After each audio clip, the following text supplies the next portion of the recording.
kendaraan itu bisa berjalan sendiri. Saudara tinggal naik, tinggal saudara pencet tombol kemana dan mungkin juga arah jalannya dan lain sebagainya.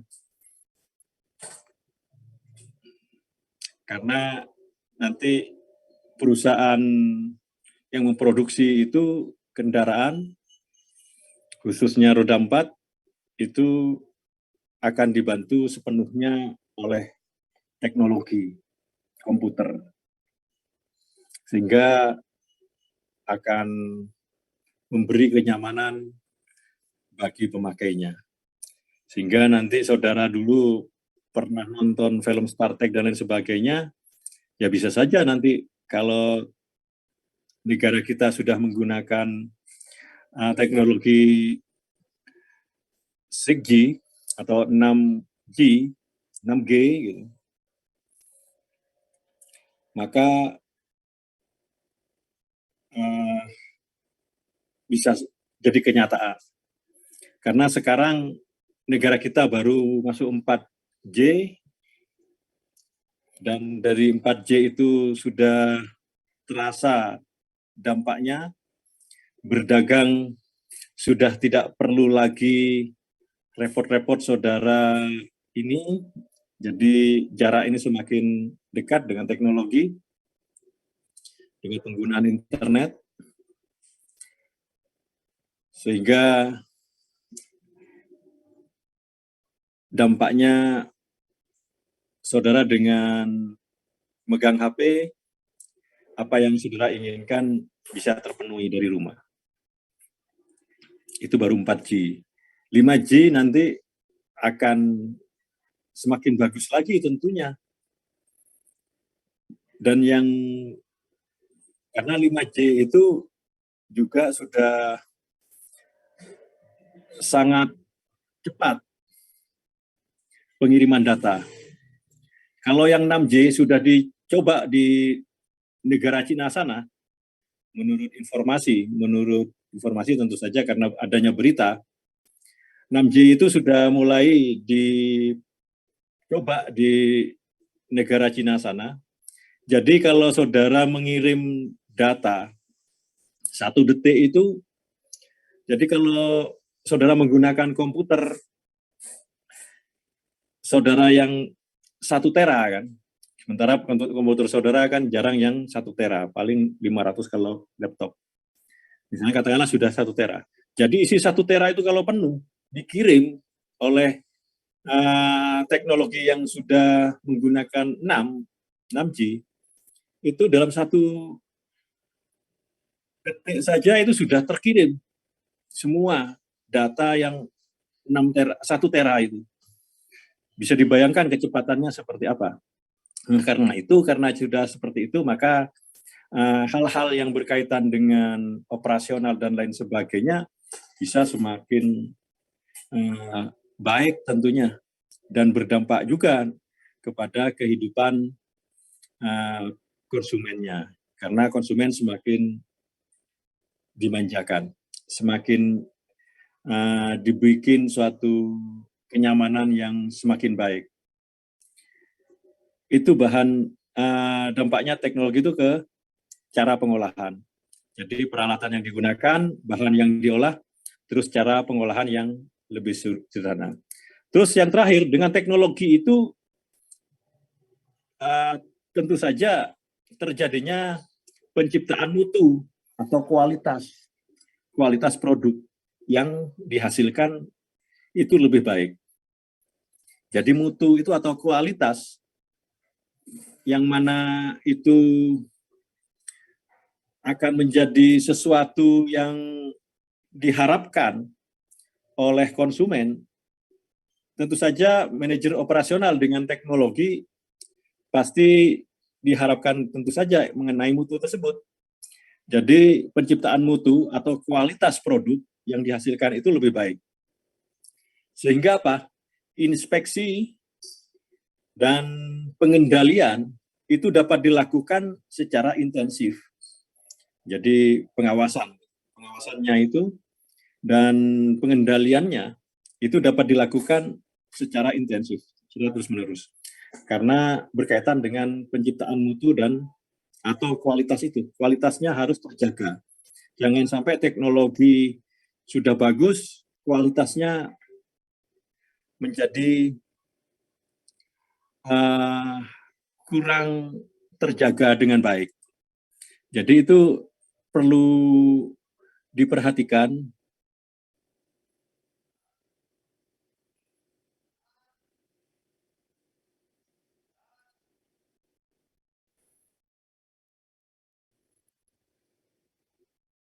Sampai di sini ada yang ingin ditanyakan?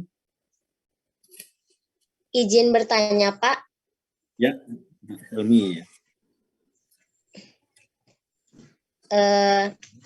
Saya mau bertanya, Ya. bagaimana peranan manajemen operasi dalam menghadapi era globalisasi saat ini? Terima kasih, Pak. Peran bagaimana? Bagaimana peran manajemen operasi dalam menghadapi era globalisasi pada saat ini? Ya, tentu saja yang seperti halnya dengan tadi, misalnya globalisasi itu tentu saja dipengaruhi oleh teknologi kan. Jadi makanya saya tadi disampaikan, makanya dulu tentu saja sangat berperan. Manajemen operasional itu sangat berperan. Perannya apa? Tentu saja dengan tata cara pengolahan barangnya atau jasanya mengalami suatu perubahan-perubahan seiring dengan perkembangan teknologi tersebut. Juga semua hal akan terdampak atau mengalami suatu perubahan-perubahan seiring dengan perkembangan teknologi atau perkembangan zaman dari teknologi dan ilmu pengetahuan pada saat itu. Jadi kalau zaman dulu, makanya saya katakan, dan di pengantar kemarin saya sampaikan, awal mula manajemen operasi itu bermula dari manajemen produksi. Karena pada saat itu teknologi dan perkembangan ilmu pengetahuan pada saat itu kalau memproduksi itu dianggapnya hanya barang, berupa barang. Tetapi pada era selanjutnya dengan perkembangan teknologi dan ilmu pengetahuan ternyata produksi itu tidak hanya berupa barang tetapi juga berupa jasa. Akhirnya manajemen produksi itu berkembang seiringan dengan teknologi dan ilmu pengetahuan itu berkembang menjadi manajemen operasi. Nah, perkembangan karena semakin sangat diperlukannya manajemen operasi itu di dalam suatu organisasi atau suatu perusahaan di dalam memproduksi barang dan jasa itu tadi, akhirnya semakin berkembang lagi, akhirnya muncullah yang namanya manajemen operasional. Yang terakhir ini manajemen operasional. Jadi seolah-olah operasi itu masih agak punya suatu pengertian yang masih agak luas dan belum begitu spesifik. Akhirnya manajemen operasional itu lebih menegaskan gitu, lebih menegaskan. Makanya kalau operasi kayak hambar gitu, tapi operasional itu kan lebih jelas kepada suatu kegiatannya, gitu. Lebih spesifik kepada bagaimana menjalankan suatu kegiatan. Nah, kegiatan apa? Kegiatan operasi atau operasional dari suatu organisasi atau perusahaan di dalam memproduksi barang atau jasa itu tadi. Jadi kalau kita ini kan makanya dikatakan akademisi atau jurusan daripada keilmuan gitu, sains atau akademik gitu. Beda dengan yang vokasi atau terapan. Jadi kalau terapan itu hanya menerapkan kepada bidang apa? Namanya terapan. Nah, kalau kita ini masih belajar tentang ilmunya, jadi menyeluruh. Bukan berarti nanti begitu saudara udah kerja malah bingung. Ilmu saya itu dulu belajar manajemen operasi tetapi setelah saya bekerja seperti tidak bisa saya terapkan ya, seperti tidak manfaat. Nah, itu tergantung pada saudara untuk mengkolaborasikan keilmuan saudara itu atau mengeterapkannya kepada bidang-bidang saudara yang saudara nanti bekerja di bidang mana. Yang berkaitan dengan tentu saja saudara karena disiplin ilmu manajemen, tentu saja saudara banyak berkaitan dengan manajemennya. Bisa masuk kemana-mana.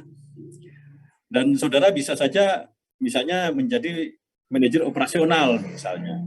Nah, pas manajemen operasional, ilmunya itu nanti saudara pergunakan dengan baik. Manajemen operasional itu nanti hanya ini, ya tidak.